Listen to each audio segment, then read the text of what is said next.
لەسەر هاوسەرگیری دەرەوەی دادگا ئەبینین یعنی ئەمە ئەم ئافرەتە ئەم کچە زۆر مافەکانی خۆی لەدەسەدا بۆ نمونە ئێمە زانین کە لە یاسایە شروتی داناوە بۆ هاوسەرگیری شروتەکەی ئەوەیە کە فەحسی لە ئیجراعاتە فەحسی طبی بکە يعني بلين عقدی زەواز دەکا کە جنسیەکەی ناوی لە جنسیەکە بچێتە سەر جنسیەی مێردەکەی بەڵام ئەمە لە دەرەوەی دادگایە کێشەی زۆر بۆ دروست دەکا و ئەشبینین ئەوانەی کەوا لە دەرەوەی دادگا زەواجەکەن زۆر جار ئەبینین کە زیابوونەوەی دەرەوەی دادگای لێ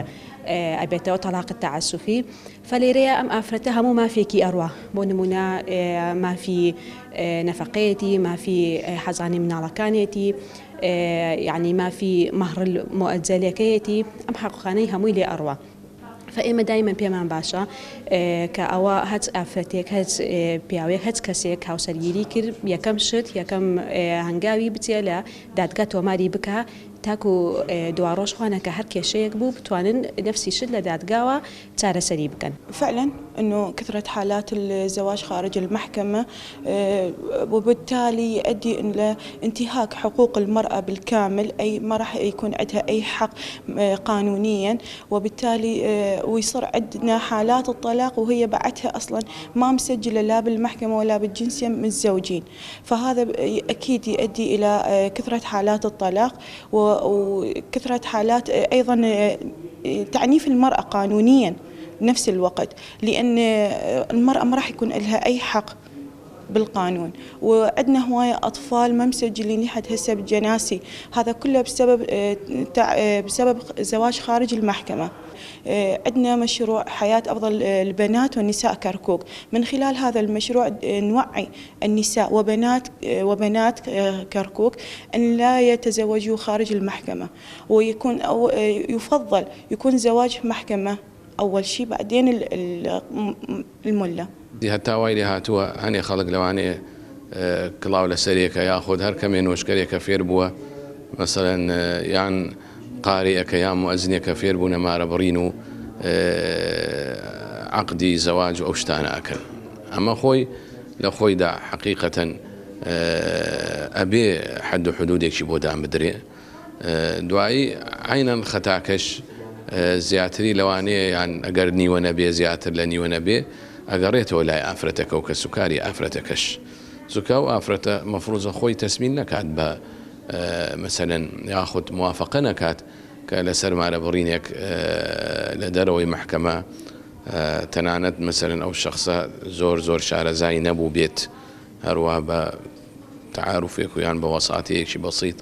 سیرەکەی مارەیە کە بڕن لە دەرەوە لای مەلا و دوایی مانجێک سیرەکەی ڕێک ناکەون ئەکەوێتە مەشاکل. ئەنجام مەشاکلانە بەڕاستی هەمیسان دێنەوە لە مزگەوت یان لای مەلاویان ئەو شخصە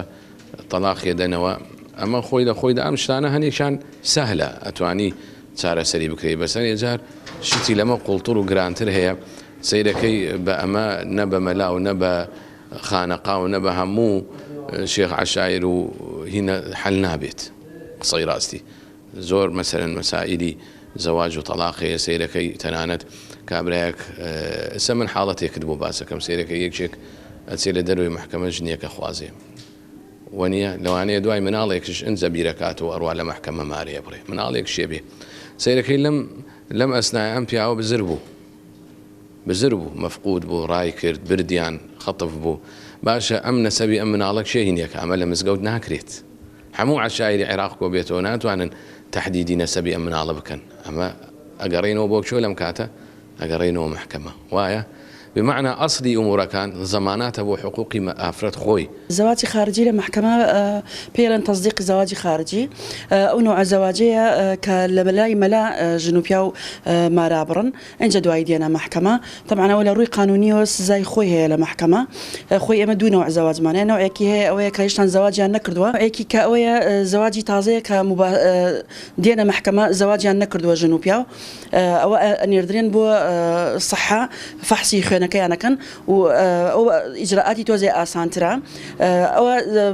زەواجی احتیادی پێڵن بەڵام زەواجی تر هەیە کە لە دەرەوە لە لای مەلا مارەیان بڕیوە اینجا دوای دێن بۆ محکەمە ئەوەی یەکەم طبعاً ئەویان باشترێکە لەبەرەوەی هەم لە ڕووی سەحیەوە هەندێک نەخۆشی هەیە وراسیە لە سەحە دەرەکەوێت کە ئەو ژن و پیاو هەیەە ئەگەر بێت و نەخۆشییان هەبێت لە مناڵەکە دەرەکەوێت ئەگەر ئەو ژن و پیاوە زەواج بکەن ئەوە لە زەواجی خارجی نییە ئەو زەرری هەیە ینی زەواجی خارجی دووەم شت هەیە ژنی دووەم ئەهێنێت دێت لە محکەمە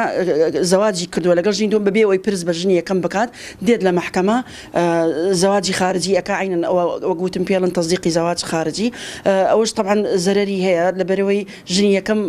ڕەزامەندی نەداوە لەسەر ئەو زەواجە هەروەها لە ڕووی قانونیشەوە محکەمە سزای داناوە بۆ ئەو شتە